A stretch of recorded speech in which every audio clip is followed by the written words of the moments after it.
You can get Then through. I'll get through everything else that is to come. Yeah. It's not a big deal. Yeah.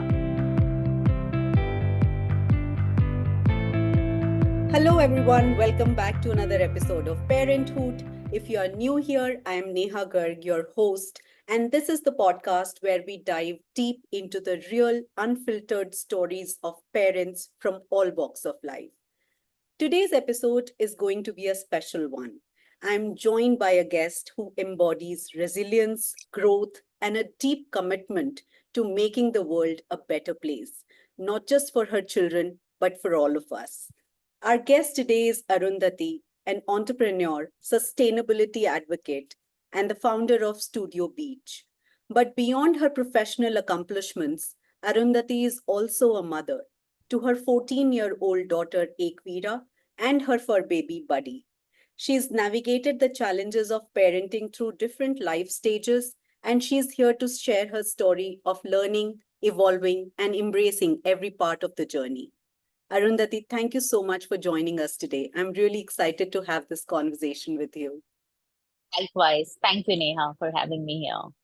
To start things off, Arundhati, I'd love for our listeners as well as for me to get to know you a little better.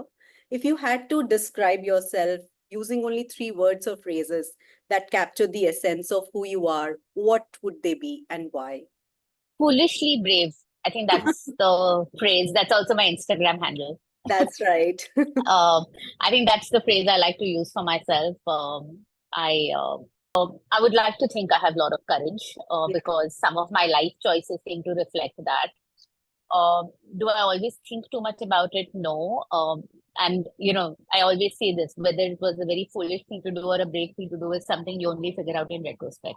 Yeah. And hence the term foolishly brave. That's, But yeah. yeah, I think if I had to describe myself in a phrase, that would be it. Love that. I totally love that. And if you have already taken Foolishly Brave, so we want to hear something else now. If your life was a storybook, what would be its title and what chapter are you living currently? I think, I don't know, probably a square peg in a round hole. I Yeah. think that's what I would say. Because I just am always questioning the whats and the whys of life, Yeah. and figuring out why are we doing what we're doing, and is there another way to do it and do it differently. Um, as far as I don't think my life happens in chapters. To be honest, I think it happens in short stories. Huh. And I keep saying that to people, that why do we all think life is so linear, that one thing has to lead to another? Why can't it happen in short stories? So there is a story, there are characters, there are things you do, there are people you meet, and then it ends, and Yeah. then there is a new story. Yeah. Um, so right now I have just ended a story of building a brand for 5 years. Yeah. And I'm just about stepping into a new story, so to say. Yeah. So very exciting times, very scary times also, but yeah, Mm. I That's I like to say life happens in short stories. That's such a beautiful way of looking at things. I think we all must thank you for giving us that perspective. But now talking about, your family, can you introduce us to your family? Tell us a little bit about Ekvira, her personality, any interesting quirks that you think she has. And also, we can't forget Buddy. So tell us about him. Okay, okay. So Equina is in a lot of ways I like to say she's a mini me. Uh-huh. So when you're growing up and you behave badly, your parents say कि जब तुम माँ बाप बनोगे तुम्हें पता चलेगा. Right. Every parent says that, I think, and I don't think there is a truer statement than that, right? Yeah. Um, because when you become a parent, you start looking at things through the perspective of a parent, and you were like, oh my God, Yeah. didn't think of that. But Equina, she is she and I are very similar, and she and I are very different. But what I like about her is that that child has a mind of her own, Mm-hmm. completely, right? So she will not hesitate to tell me that, hey, listen, I don't think what you're saying is right, Mm-hmm. or I don't believe in what you're saying, or I want to do it differently. I think that's something she's had from the so that rebellious streak. which my Yeah. mother used to hate in me. And I wished my daughter didn't have it, but seems to have got it in ample proportion. Uh, is right there in her. But other than that, she's an incredibly talented singer. Mm-hmm. She's been singing since she was about 3. Wow. Um, yeah, so she sings Indian classical both at a fairly professional level. Mm. She plays football. She's again been playing football since she was a very young child. And what else? And I think the biggest thing I've learned from Equira, and I think we learn from our kids all the time. I Yeah. have learned to be kind. Yeah. I thought I was a good person, but I can tell you for sure that my daughter made me a better person because Yeah. she absolutely loves animals. And while I got Buddy for her, now I have another dog who's Oh, about 3 years old. Yeah, yeah, I have two now. Her name is Leah, and Leah is a rescue from the area where we stay. And and I didn't even want her, to be honest. My daughter forced her down my throat. And I think every day I learn how to be a kinder, better person from her. yeah. So I think, like every mom, it's a love-hate relationship with your children, right? Yeah. You love them at times and you hate them at other times. Yeah. Um, but if you're loving them most of the time, I think it's all good. Yeah. So tell us about Buddy and Leah also. I didn't know about Leah. So is that a recent addition? She's gonna finish 3 years Wow. in our house in during Diwali. So Buddy walked into our house at he's turning 7 now, and he came to us when he was 40 days old. Wow. And I know that both and actually got a dog for Equira. She wanted one really badly, and we kept trying, and suddenly this. I mean, I totally remember the day this boy came to our house in one little pink basket. And we opened the basket and he came out. He's a golden retriever, right? So they're massive, they're furry and cute as hell. Um, and um, and that's it. I think both of us gave away a part of our Heart. hearts to him forever. Yeah. And in fact, when Equira was smaller, uh, I used to tell her that I love Buddy more, and she would cry. Oh, Like there was total serious sibling rivalry. Like, you can't love him more. Why do you love him more? Why does he not get shoutings? Why do I get shoutings? Now she's grown over it. Now when I tell her I love him more, she just rolls her eyes, like like she does at everything. But again, I think he's taught us what it is to love unconditionally, right? Um, so I cannot. I think I was a different person before a dog and after a dog, to be honest. And Leah, she just walked into our lives. I was at work one day. I get a call from my daughter saying, "Listen, there is this little puppy outside the house. She's very sick. She's dying. Dogs are stamping on her. This, that. Can I just bring her home and can we just take her to the vet in the evening?" So when at work, first of all, I'm not listening half the time. So I said, "Yeah, yeah, whatever. Let me come home and we'll see." And then when I came home, there was this little, I mean, she was like smaller than my hand, I think. She was that small. And we took her to the vet, and the vet like obviously said that, I'm glad you picked her up because she wouldn't have made it. Give her a couple of medicines, this, that, and then. And for the first almost 2, 3 weeks, she used to live in a shoebox. yeah. I used to take her to work and bring her home in this box. And then when she got better, 2, 3 months later, I told Equira, I said, "Listen, we live in a 2-bedroom house in Bombay. We cannot for the life of us have 2 dogs, right? So this one has to go for adoption." Okay, we found one family. We gave her, they came, took her. And the day we took her, they came for adoption, Equira completely flipped. She said, "Bad mother, you can't give her away." I said, "But that was always the deal. We were not supposed to have her. No, this, that, this, that." She cried and she walked off, stormed off to her father's house, crying. And obviously, I so gave her away. And then later, I remember in the evening, I was chatting with a friend to say, should I have given her? Should I have not have given her?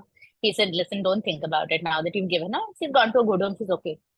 And then that night at like some 3 in the morning, we get a call from that family Yeah. saying, "Come and take your dog right now." So what Oh, happened? She said, "No, the dog has woken up. The dog is jumping on our baby. they had a little 1-year-old boy. Yeah. She's carrying my son is crying. So I was like, what just happened? So then I sat in the car and we drove, and they were standing on the road with her, Wow. literally. And when we went there, they literally like threw her on us. Yeah. And she came and sat in the car and she looks at me and not a peep from her. She just sat. So, and then she came home. And then I was like, I don't think she was ever meant to go. Yeah. After that, and that's it, that's it. That was our first and last adoption attempt for her. Yeah. And then now She's she's home. just, huh? She's She's back home. home. She's home. When about a year ago, and she has a lot of anxiety issues because she's kind of has that childhood trauma from the road and Yeah. stuff like that. So bringing her up was very different from bringing Buddy up, right? Yeah. Buddy is a dog who thinks every human being is an angel. Like he has Yeah. zero trust issues. He loves everyone, and she doesn't like anyone, doesn't trust anyone, Yeah. kind of a thing. But yeah, so now I have to. Lovely, lovely. And you also mentioned, Arundhati, about your separation from Ekvira's father when she was 7 year old. So, how's co-parenting been for you? How has it evolved over time? How was it in the beginning? Um, I think initially it was a little hard. Yeah, And it was a little hard not because co-parenting is hard. I think initially it was a little hard because we both had a little bit of baggage from our marriage, yeah, right? So every time she would be with him, I would get all antsy and nervous, and when she would be with me, he would get all stressed, and nobody wanted to listen to the other person, nobody wanted to take advice from the other person, and things like that. Uh, but I think one thing was constant, that both of us had her best interest in mind yeah, always. yeah, So that helped us navigate, and I think slowly as time went by, it's been 7 years now. We also kind of figured that one is, time takes care of most things. yeah, So all those extreme strong feelings of distrust, hate, I don't know, anger, whatever it is, kind of dissipates over time. And I think now it's become easier. Also, what happened is, as Equira started growing, and she was about 10, 11, we figured she's totally playing us. Like she would tell the mother what the mother wants to hear. She would tell the father what oh, the father wants to hear. If she wants something and the father says no, she'll figure out how to put it to the mother. yeah, Kids are very smart that way, right? yeah, So at some point, he and I had a chat, and we said, you know what, we need to let her know that as far as us as parents are concerned, we are on the same side.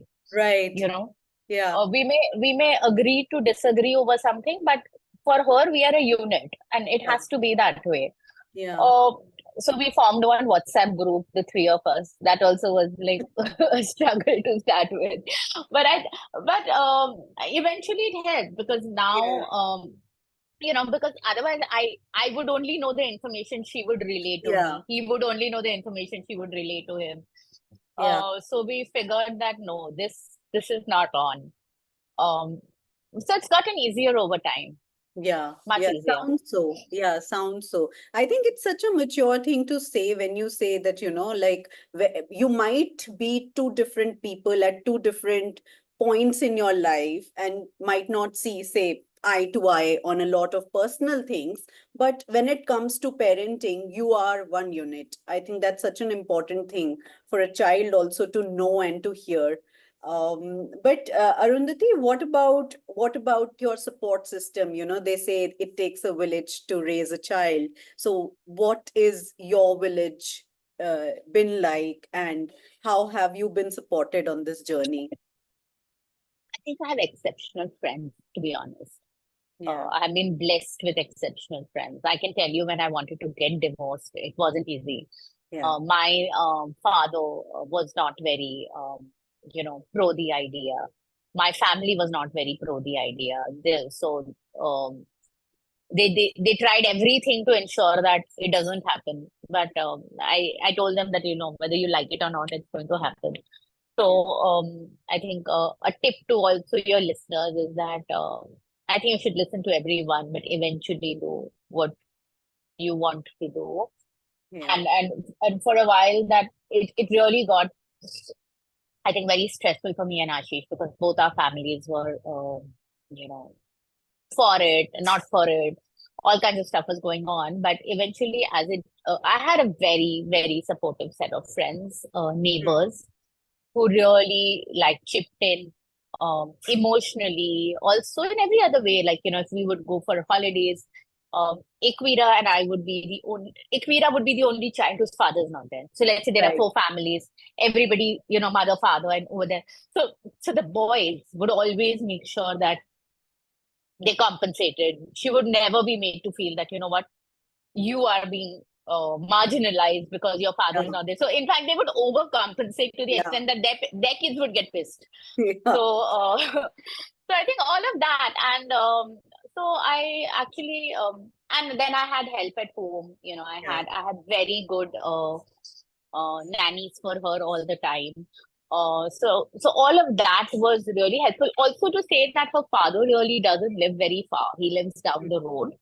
Yeah. So he chose to stay in a place that was accessible. So Right. when she was younger, she had to be picked up and dropped. Now she can just walk or cycle.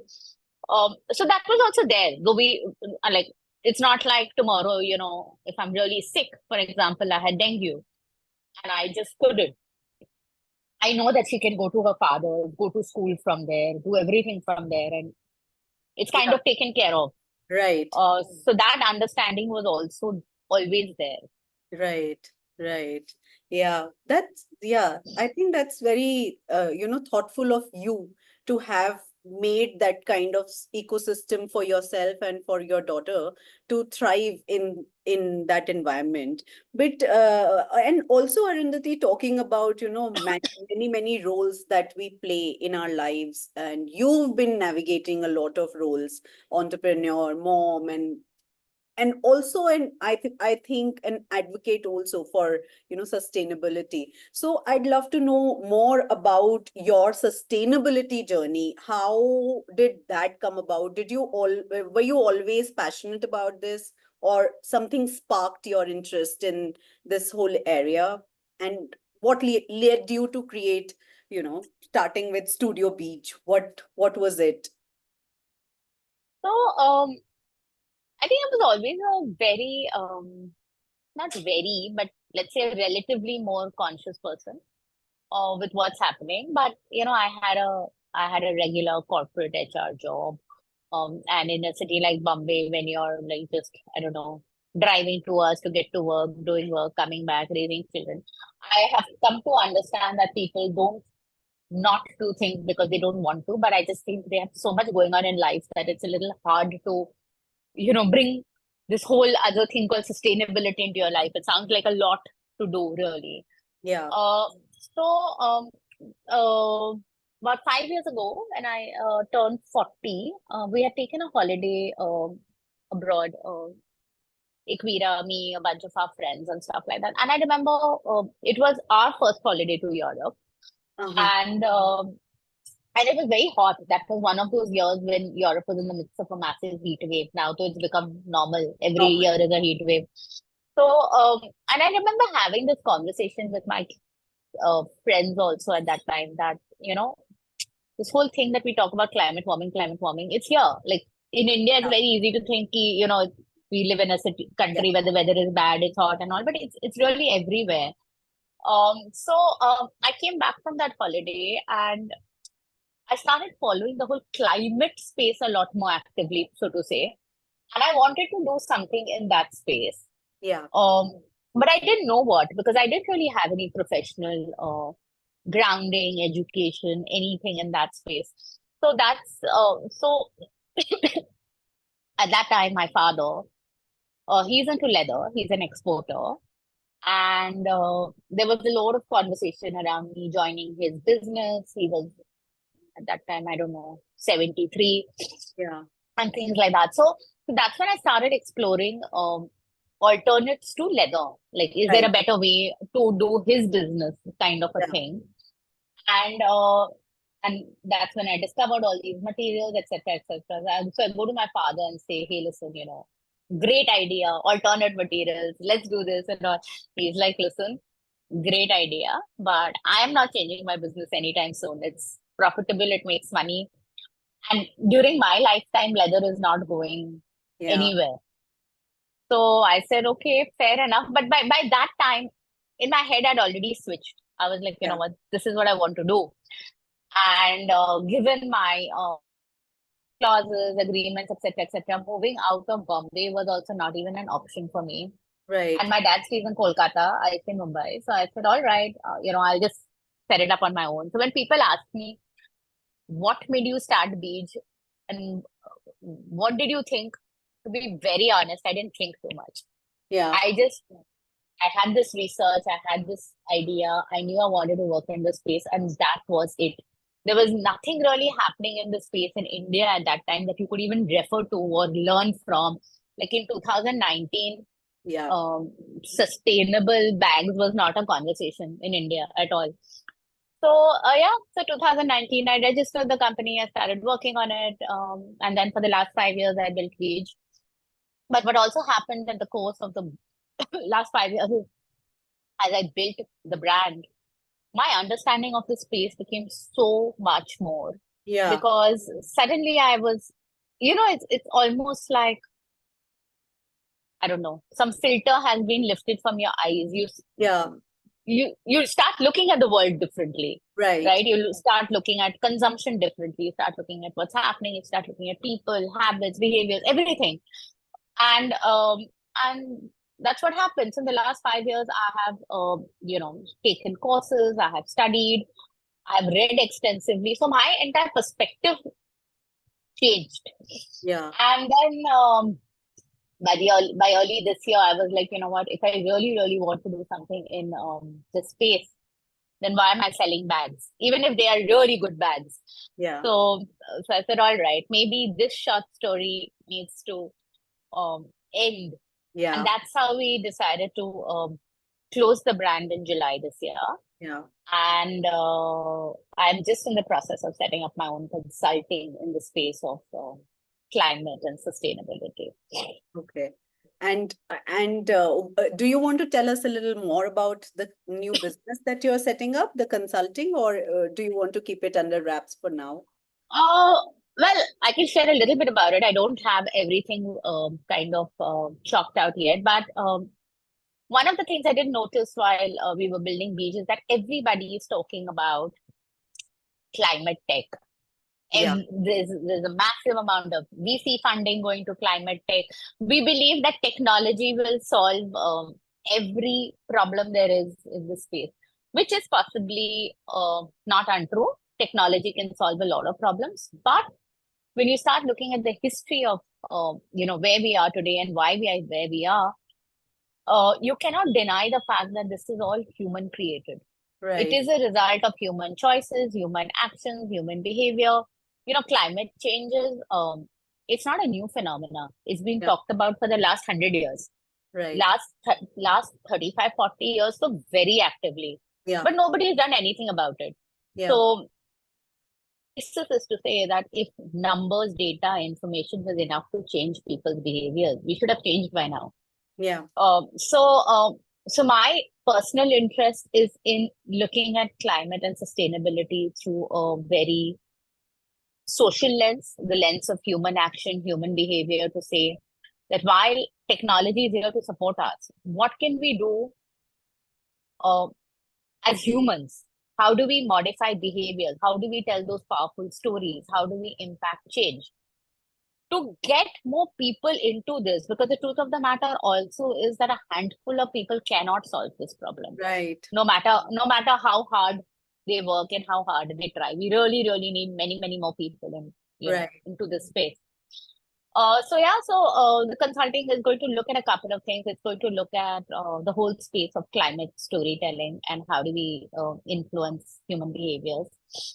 it is going to look at the space of working with sustainable brands, because as a I'm a practitioner of that space. Yeah. I built a brand 0 to 1. So if you want to bring sustainability into your brand story and narrative, how do you do that? So I am working with a bunch of founders who are launching businesses in this space, in different things. Somebody's launching shoes, somebody's launching apparel brand, things like that.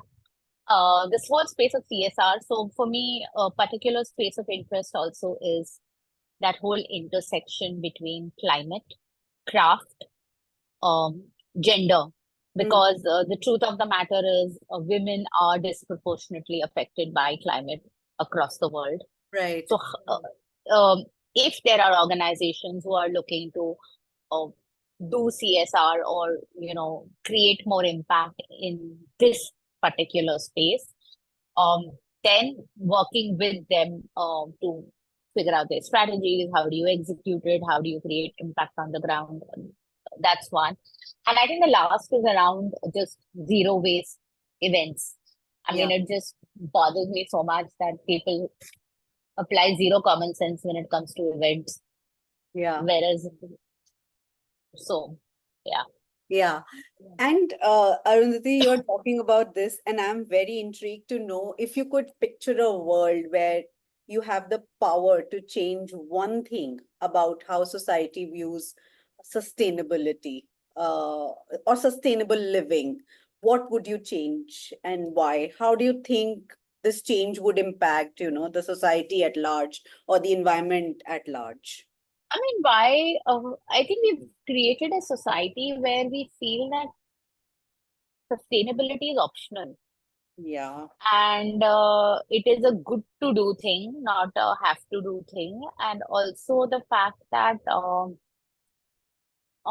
it's too difficult. Like I said, in people's busy lives, it doesn't really feature. And Yeah. interestingly, I was reading a book, and it said something very interesting, that as human beings we place a lot of importance on um, harm that is caused intentionally, which is Yeah. why we always say, hey, listen, it wasn't my intention to say this. And what is my. So the underlying belief is that if you intentionally do something, then there is a problem.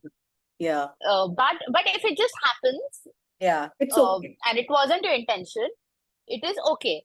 So, so we are just going about our lives, trying to send our kids to school, do our jobs. Intentionally, unintentionally, we are making actions that are not good. So it's all right, because I don't want to hurt the planet, really. Yeah. Uh, and that's a very pervasive feeling. So if only we could do one thing, that is, we could get people to say, hey, listen, there's no other way of living life. Now, Yeah. within the life you live, within the circumstances, have to make conscious choices. And sustainability means very different things for different people. Yeah. It depends on, which part of the country you're living, what is your demographics, what are your psychographics, what is your earning, what's your occupation. So there is no one way of doing it, really. Yeah. Yeah. And Arundhati, now coming back to, parenting. So since becoming a parent, have you noticed any major shifts in your way of life or thinking? Is there a before and after version of your personality that has come since Equira has come into your life? I think I've become more patient, for Yeah. sure. I don't think I used to be a very patient person before she was born. And I feel like you also change depending on the um, life stage of your children. Yeah. So when your kids are younger, it is all about caregiving, Yeah. or you just want to ensure they're comfortable, food is okay, because they cannot take care of themselves. Yeah. Um, right? Off late, like now, since my daughter is a teenager, I kind of find myself being very, very conscious of the things I say, the things I do, the choices I make, Yeah. because I know she's watching. Yeah. So and she will ask me questions saying, why did you do this? Why didn't you do that? Why did you speak to so and so like this? So, which In was, a way, I'm, sorry, I'm just interacting. In a way, is she your moral compass? I don't know why she feels I'm answerable to her for everything I do. Like, I don't know what's given her that sense of entitlement, really. But but in a way, it's good because so many times I find myself stopping myself and saying, "Ki, you know what? No." I also feel that when you become a parent, saying sorry comes a lot more easily to you. Yeah. Like I my patience has become better, but it is not the best. So I will still sometimes, just fly off my handle, lash off, say something, and then come reflect on it in some time and say, maybe I overreacted, maybe I could have said it differently, maybe I didn't understand what she was trying to say, so and so forth. And then to come back and have that conversation with that person to say, hey, listen, I'm sorry. I Yeah. shouldn't have spoken to you like this. Yeah. I still don't like XYZ of what you said or did. But so I think becomes, that's a change. I Yeah. can tell you that. Yeah. And the ways that you've spoken about, I think they are all ways in which maybe your personality and your persona has grown. And there It is a, has. yeah, but are there also parts of your personality or life that you feel that you've to let go of because now you have this another human being that you have to nurture and raise? Not really. I don't think I'm one of those mothers who's given up on, life because I have a child to do. I still pretty much do what I want to do. If I want to go out, I will. If I want to drink, I will. If I want to, watch a show that she's not supposed to watch, I still will. So I really don't, I've never got this feeling like I've had to give up on stuff Yeah. to raise her. I know many mothers don't have that privilege, Yeah. especially when you're growing up, especially when you're raising your kids in a slightly in a family unit, Yeah. Yeah. because then you have to conform to a lot of things. Yeah. Um, Over here, we didn't have to do that, right? We got to kind of, I don't know, make our own rules, Yeah. figure out what's comfortable for the two of us, and I let go of a few things, she lets go of a few things, and then we figured our own rhythm, so to Yeah. say. Yeah. And, talking, I really like your outlook in life about it being a collection of short stories and not really chapters. And apart from this, has there been a particular mantra or quote that you turn to in your tough times that, keep you anchored? Different things at different times. I think I read a lot, Yeah. and depending on what's happening in my life, it's weird. I think most of my answers come to me through books. Yeah. So whether it's dealing with a relationship, whether it's dealing with business, whether it's dealing with closure, most answers come to me in books. But I have learned. I can tell you what I've learned overall, that Yeah. everything passes. Yeah. Okay, everything passes. Every time I have felt like, oh my God, this is like a life altering situation. I can tell you my divorce. I can tell you when I left my job, when I left my career, and it was not a small career. It was 18 years of a career. Yeah. When I started the business, when the business started, and 2 months later, 1 month later, there was COVID. Or when I closed the business, everything feels like, oh my God, how will I even get through this? Yeah. How will I? Everything passes, and a very I was just, maybe I should recommend a show that I was watching, and Yeah. Please. it's a show called Lessons in Chemistry. Mm. It's Yeah. a show on Apple TV, and it's about a woman in her 70s who is actually a scientist, and how she navigates the whole male dominated world of chemistry and scientists. And she says a very good thing. She says, every time you feel, I cannot do it, I cannot get through this, and then miraculously you expand and you Yeah. get through it, Yeah. and then you move on, and there is the next thing. So I think you just have to it's a process. You have to allow yourself that space to expand, deal with it, and get through it. And now I tell myself, if I've got through all of that, You can get then through. I'll get through everything else that is to come. Yeah. It's not a big deal. Yeah. I'm so happy on a side note that you talked about lessons in chemistry. That happens to be one of my most favorite books. Yeah, love. Love it completely in love. And yeah, so because you talked about reading, Arundhati, I'm going off charts a bit because I'm a big reader myself. So just want to know, what kind of books do you like? What do you read generally? Um, Totally depends on what's happening in life with me. Yeah. So I read a lot of books on just now I read a lot of books on climate change and Mm, how to talk about it, how to communicate it. I read books on healing. I read books on just building perspective, business. Not so much fiction nowadays, but I used to read a lot of fiction. But just a lot on just goodness. I mm, don't know how to explain it, but yeah. I feel like we could do with more good people. Like I've also I feel like the last 3 4 years has also been strange for me in a way to say that I have come across a lot of goodness, like Yeah. people, strangers, clients, people I don't know. I can tell you when I was closing my brand and we made the brand announcement, people I didn't know at all, right? Just clients of these. They sent me books Mm, and they sent me letters. And I don't know how they knew that that was just the book I needed to see or read. Or, yeah. and I have honestly been very fortunate, I would say, and blessed. Like I really experienced kindness from strangers.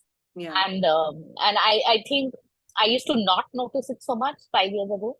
Mm, Um, I've started noticing it a lot more now, yeah. and therefore I see a lot more of it in my life, Yeah. and um, and I try and give a lot more of it as well. Yeah. Yeah. Yeah. And talking of this, Arundhati, now we are on the subject of you and what you are noticing. What's something that is an interesting or surprising fact about you that most people wouldn't know and you'd like to share? It could be about your personality, it could be about your journey. I'm an introvert. You are? It doesn't come across like that, but I'm an absolute. I hate um big gatherings. I hate every time there is a networking event, I want to cry. Like I am absolutely bad at networking. But because I have a public persona, Yeah. thanks to the brand, it appears like I'm a very outgoing person. I think that's something about me. I think the other thing about me, and which I have also discovered recently, and therefore I'm sharing it here, is that I think my ability to build something and then leave it and go and build something else is Yeah. truly higher than most people. And Yeah. that's why when I say I live my life in chapters, it is possibly true. Yeah. I built a career, I gave it, I left it, I went on to build something else. I never thought about it. I Mm, built a brand for 5 years. When I was shutting it, I feel like so many, it bothered many more people than it really bothered me. And I yeah. was like, it's okay. So I think it's a great quality to have, to Yeah. be able to build something, walk away and build something else. Yeah. Yeah. I didn't know I had it in me. And the world gets to experience much more of your talent, and we get to benefit from it. I think we should be happy as outsiders because Arundhati is now moving on to something else, because we have taken, I mean, even though I could not buy a bag when Studio Beach was there, but we have partook the goodness, and now we'll get to see something else. So I think we should be all the more happier for it, when you choose to walk away from one thing and to the next. I can tell you it's not easy. Like Yeah. it's very, very hard. And I don't know if it's naive, I don't know if it's stupid, I don't know. Uh, I don't even know if it's the right or wrong thing to do, because I can tell you my father was extremely upset when I closed. He didn't, extremely upset. Like he didn't talk to me. And for someone who's been a businessman for almost 50 years now, Yeah. for him it is like it's not even an option. तुम बंद Yeah. कैसे कर सकते हो types, you know. So they don't get it. He doesn't get it. But so most people don't get it. But Yeah. I don't know. I just think I'm wired that way. I also think I get bored very quickly, to be Yeah. honest. Yeah. For me, it's always about what's the next Yeah. thing that I want to do. Going back to parenting a little bit, Arundhati, if you were to think about, like, I think your life is the as anyone's life is a bit about learning and then moving on, then constantly evolving. Is there something that you have learned from your daughter in these last 14 years that truly stands out to you as absolutely life changing or life altering? I think Nikita taught me to be a kind person. I said that Yeah. earlier at the start of the thing. Like, from her, I really learned what it was to love animals. Like I used to like animals, but Yeah. she's taught me how to love them. Yeah. You know, she would, like, I used to be scared of street dogs till we got Leah, and even now, like, I'm a little scared of street dogs. But she's an animal whisperer. She can go on the road and suddenly all the dogs will come, and I'll have to tell her, Ekveera, stop it, stop it, stop it. And she'll be like, oh, what are you doing? Your clothes will get dirty. This will happen, that will happen. And then she'll be like, are you discriminating? Like, so from her, I have really learned what it is to just love unconditionally, Yeah. without worrying about and so yeah, not like I'm very good at it. I'm still but I look at her do it every day, and I'm like, oh my God, how does this girl do it? Yeah. Yeah. I know what you mean. Yeah. And thinking about, maybe some of your challenging moments as a parent, could you tell us about maybe one of those moments where you felt extremely overwhelmed and you just didn't think that you could find your way through it, but you did, and here you are. To be honest, I don't think I've had one of those moments, but I can tell you that as your children grow older, sometimes to change with them is hard, Yeah. because you get used to, for example, when your child is small, the the parent child relationship is very different. You are used to instructing, and Yeah. the child is used to listening, Yeah. and you are always instructing with the child's best interest in mind, right? Yeah. Suddenly, by the time they reach 10, 11, there is some switch that goes up in their brain. I don't know what it is. And suddenly that person is an entity, is a human being who has their own likes, dislikes. Um, and I can tell you, every parent struggles with that. Yeah. I struggled with it, when suddenly she would not listen, or she would want to, you know, um, instead of spending, like if she and I had a plan to go somewhere and suddenly some friend's plan would come up, she will prioritize those friends and decide to go. And like, no, I have to go so and so. And I've had those moments with her, right? And I have cried and I've told her the exact thing which every parent says, and you should not say, like, you don't care about me. I have done so much for you, all of that. Like, tried to guilt trip her into. I think some of those transitions are hard, Yeah. and so those have been moments when I have like really, like, I don't know, maybe cried for a couple of days, sulked for a couple of days, kind of a thing. And then you learn that, you know, they, one of the things I have, and I think you can only learn it by living through it. If someone tells it to you, it doesn't really register, Yeah. is that your children are not responsible for your mental health, or your well-being. And the reason why I say this is, and I'm digressing a bit here, when parents get divorced, especially divorced parents, there is a lot of pressure on the child to keep the parent happy. Yeah. You know, there is suddenly, I mean, and I have seen that with Equira. There was a lot of pressure on her to ensure that, my mother is all right, she's sorted. If suddenly a text message would come from her father, which would be disturbing, she would be looking at my face to say, is she going to cry? Is she going to get, and I realized that, it's too much pressure on her. Yeah. Why are we putting this pressure on her to keep her, to keep the balance? She's a child. Like Yeah. we have disbalanced her life, so to say. So, Yeah. and I don't think you understand that till it really happens. Yeah. And so, over a period of time, I learned that, what, she's not responsible for my happiness. And if I make her the pivotal point of my life, saying everything is about her, if I have to, Yeah. if I have to go out with her, I have to watch movies with her, I have to shop with her, I have to do this with her, I have to do that with her, because I don't know how to do it alone. Yeah. It is too much pressure on her. Yeah. So, but we learned. Now Yeah. we have a life together, and we also have our own lives. Yeah. That sounds, yeah, as you say, no, it all makes sense in retrospect. So it's so nice to have you talk about what has gone wrong in that sense. But in that time, maybe that made sense, and you both didn't know better. And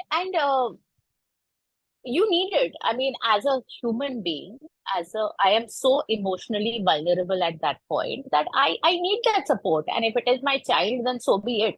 Yeah. I mean, at an intellectual level, you are able to Yeah. see it, but at an emotional level, you still do it Yeah. because you need it. Yeah. And you realize much later that, like, I have actually had this conversation with my friends to say, hey, listen, I think I'm putting too much pressure on Equira Yeah. to always say and do the right thing, to be around, to keep me happy. That's not her job, Yeah. Yeah. really. Yeah.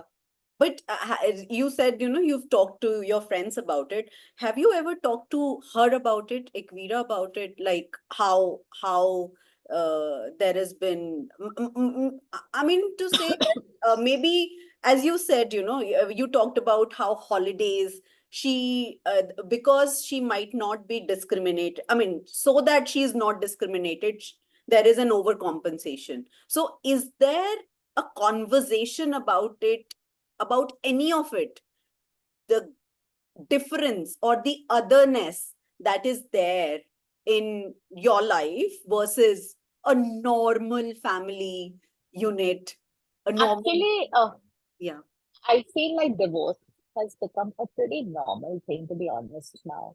yeah, Like, it's not like she's the only child in her class or things like that, right? Uh, so,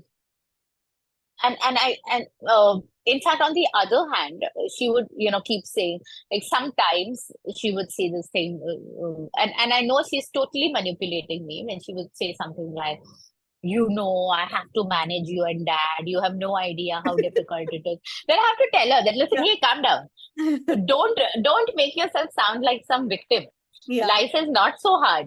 yeah, We are two separate individuals, but we keep you at the center of everything we do. So yeah, you honestly have a pretty good life. yeah, So it's the other conversation. I told her, I said, Ikvira, you know what? Divorce is not the end of life. yeah, And would you rather have two parents who are uh, individuals and happy, yeah, watching out for you, or they are together and constantly unhappy? Because right, unhappy parents cannot be functional parents right, because they are just always struggling with themselves. yeah, So my conversation with her is the other way around. That don't play this. I'm the child of a broken family story with me. It's not working. yeah, yeah, yeah. And it's very interesting that, it's actually not a broken family. It might be a broken relationship. It's And a different family unit. it's a It's a different different kind of, family. Yeah, yeah. yeah, And as you said, yeah. it's become much more, commonplace and normal these days to have different sets of family, different types of diverse family units. And I think divorce is still a normal phenomena, or same-sex relationships, and having two mothers instead of a father and mother, and two fathers instead of a father and mother. I think we are now moving on to those setups Yeah, as yeah. as being different, so to say. Yeah. And Arundhati, now we are coming to the close of this conversation, but I have two questions more for you. And in one, I want you to go into a little bit of a mind adventure. Imagine you're handed a magic journal that can capture one perfect moment from your life with your daughter in vivid details, so perfectly that you can revisit it anytime, feel it, relive it as if it's happening all over again. What would that moment be? Is there any moment that you want to capture in this journal? I can tell you, one of the first things we did after her father moved out of the house was that I think soon after that, maybe a few days after that, we took a holiday to Singapore. And Mira was still small. I think she was maybe six and a half that time. Um, and it was the perfect holiday. See, holidays also change with kids, right? When they're six and a half, um, you are like the center of their lives, and you can get to have the holiday you want with them. When they are 14, that's not an option really. Yeah. So I think we had the absolute perfect 1 week of just spending time with each other. And girls are, I mean, girls are special that way, right? You can I don't know, dress them up, Yeah. and uh, so this whole thing about them, um, what frock, what bow, what hair, blah blah. So it was an absolutely perfect holiday, and I say this all the time. I think parents, this whole need to have children, right? People who have two children, three children, four children. I think that comes from honestly the first 7, 8 years of your children's life, because there is one human being who loves you so unconditionally, Yeah. so unconditionally. I don't think you can experience that love unless you're a parent. Yeah. मतलब कुछ भी कर लो, you hit the child, you slap the child, you beat. They just want you. They want to be loved by you. They want to be seen by you. They want to be. Um, you are their everything, like Yeah. literally, and that's a huge, massive responsibility. Like you're literally shaping the mind of another human being. Yeah. Um, so um, so I think those moments are gone between her and me. I don't think unconditional love in that form exists anymore. But but yeah, that trip was perfect. We have a lot of pictures from that trip. I mean, we keep chatting about it, and then we are like, let's go again. I told her we will go again, but I can promise you, it's not going to be the same thing. Same thing. Beautiful, beautiful. I think you took me there with your words, even though I don't know what it was, but I can imagine it in blurry details. And finally, Arundhati, if you could leave our listeners with, say, one piece of advice or insight or wisdom that captures who you are and what you believe in as a parent, what would that be? I think I would say that there is no rule book to parenting, Yeah, right? We were brought up by our parents in a way, I'll also say that there are no perfect parents. Okay, yeah, everybody's. I mean, our parents brought us up in a certain way. They did a few things we liked. They did a few things we didn't like. And that was a result of their upbringing, their experiences, their perspectives, the way their parents brought them up. So some of it flowed down to the way they brought up their kids. As parents, I believe that fundamentally we wish right for our kids. The intent is to do well. So if the intent is to do well, even if sometimes the actions are not so good, I think it's all right. You know, you will have bad days. You will have um, bad decisions you may take for your kids. You may have decisions you take for yourself that overspill onto your children's lives, and all of that. And it's it's all right. Um, I also feel like we really underestimate our kids' ability to understand completely.